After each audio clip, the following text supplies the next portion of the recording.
nakahanda po akong magpakulong. Kung kinakailangan maaresto po ako, wala pong problema.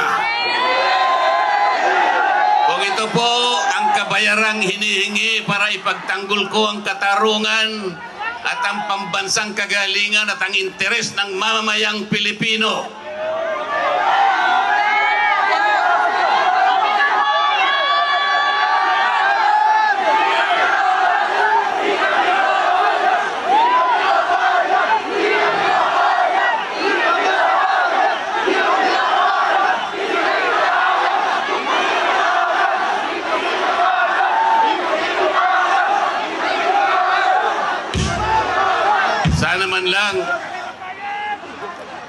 sana man lang may ninakaw ako. Sana man lang kasama ko sa mga mandarambong. Salamat din po sa mga hindi kapatid ngunit nakikisang-ayon at sumusuporta sa pagkakaisa natin sa gabing ito. Ang iba po ay mga kakilala ko, yung iba po ay hindi ko man kakilala. Ngunit nagpahayag po sila ng pagsuporta at pagmamahal sa ating bansa at sa ginagawa natin ngayon. Hindi na nga po sana ako pupunta dito.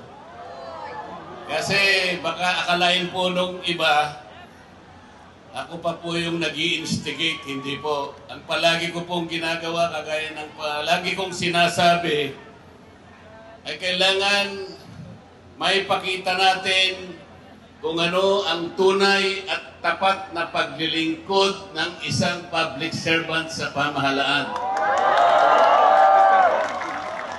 Gusto ko pong gamitin ang aking sarili na isang mabuting halimbawa kung paano ang isang public official ay tumupad ng kanyang tungkulin dahil sa pinagtiwalaan ng mga tao para sila ay paglingkuran.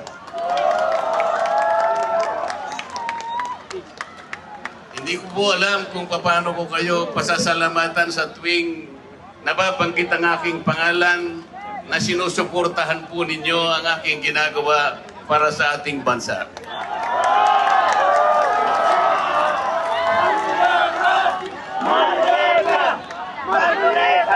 Pangalawang araw na po ito, ngunit hindi ko nakikita sa mukha ninyo ang kapaguran. Hindi ko po alam kung paano ako magpapasalamat sa inyo. Kung magagawa ko lang, napuntahan ko kayong isa-isa para yakapin ko kayo. Gagawin ko po.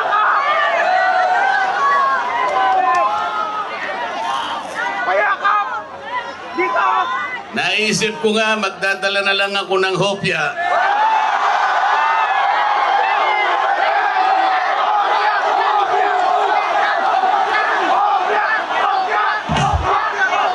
Pero nung makita ko po na napakarami ninyo, kahit 30 pabrika ng hopya, hindi magkakasa sa inyo.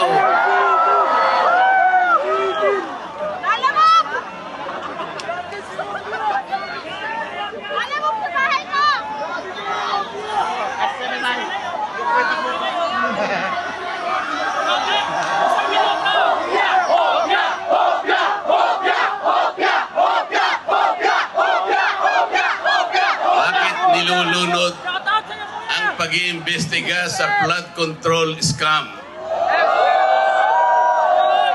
Bakit si Marcoleta ang ikukulong, kayo ang mandarambong?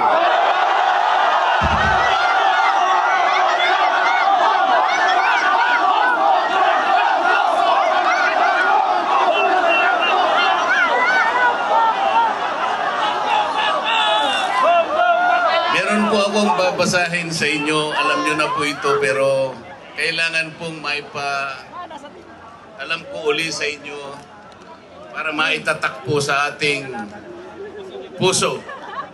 Ang babasahin ko po sa inyo ay yung pambungad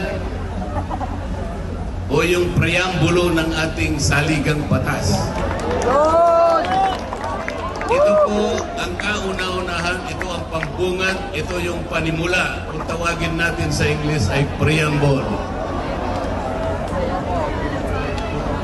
Ito po ang sama-samang isinulat ng bawat isang Pilipino noong ang ating saligang batas ay ating pinagtibay. Babasahin ko po. Kami, ang nakapangyayaring sambayanang Pilipino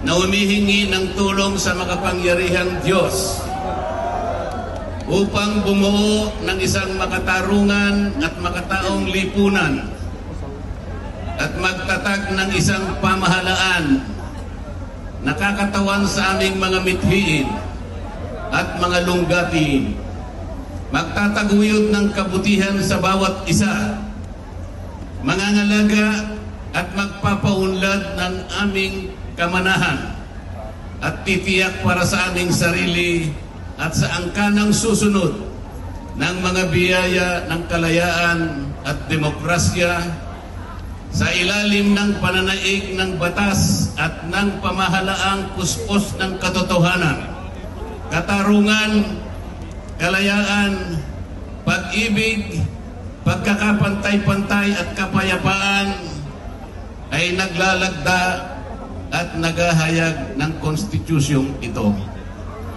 Mga kababayan, ito po ang batayan kung bakit nandito tayo ngayon. Nais nating ipaalala sa pamahalaan ang ating mga layunin, ang ating mga adhikain, ang ating mga pangarap para sa ating sarili at sa susunod na saling lahi, at ang ating pangarap sa ating pinakamamahal na bansa. Ito po ang aking paninindigan at alam ko ito ang ating pinagkaisang paninindigan ngayong gabi.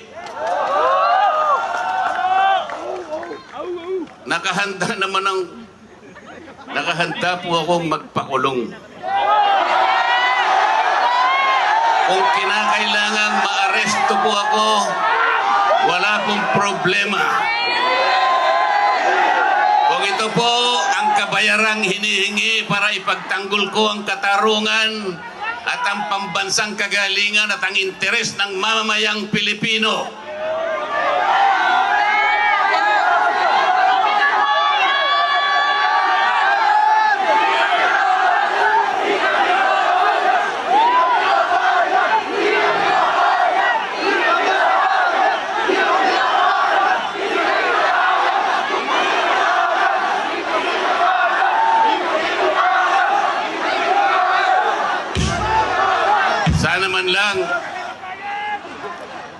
sana man lang may ninakaw ako. Sana man lang kasama ko sa mga mandarambong.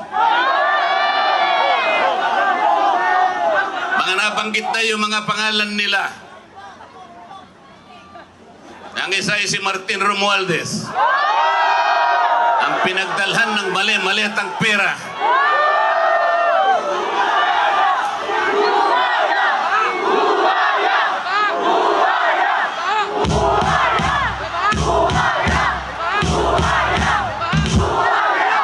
Ako po ang ibinibintang nila sa akin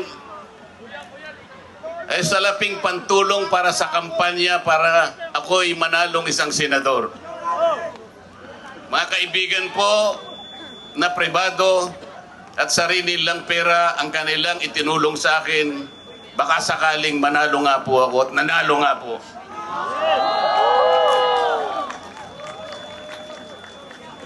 Hindi ko na po ipaliliwanag ang technicality kung paano nila inimbento ang isang gawa-gawang asunto laban sa akin. Tingnan po ninyo kung sino pa yung nagtatanggol at tumutulong para sa ganon, matukoy natin kung sino ang may kagagawan ng pinakamalawak, pinakagarapal na pandarambong sa kabambayan. Eh siya pa ang inaasunto at siya pa ang pinagbabalakang arestuhin. Siya pa ang inaasunto at siya pa ang pinagbabalakang arestuhin. Hindi ba katungkulan ng ombudsman ang sila ang humanap, umusig at parusahan ang lahat ng may kagagawan nito? Bakit ang ombudsman ang nagagalit sa akin? Hindi ba dapat tulungan pa nila ako?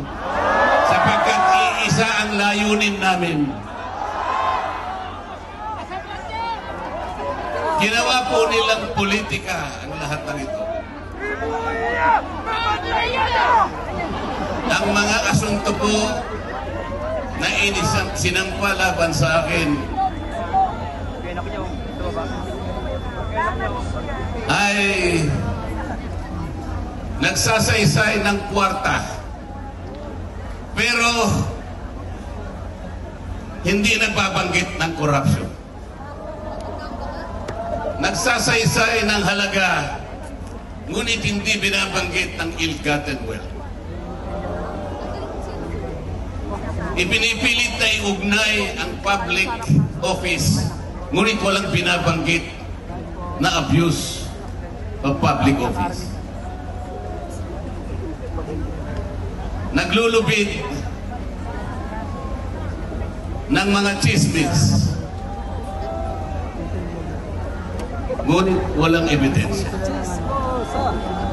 Naglulubid ng naratibong pampolitika, ngunit walang binabanggit na elemento o sangkap sa mga krimen na kanilang gawa-gawa.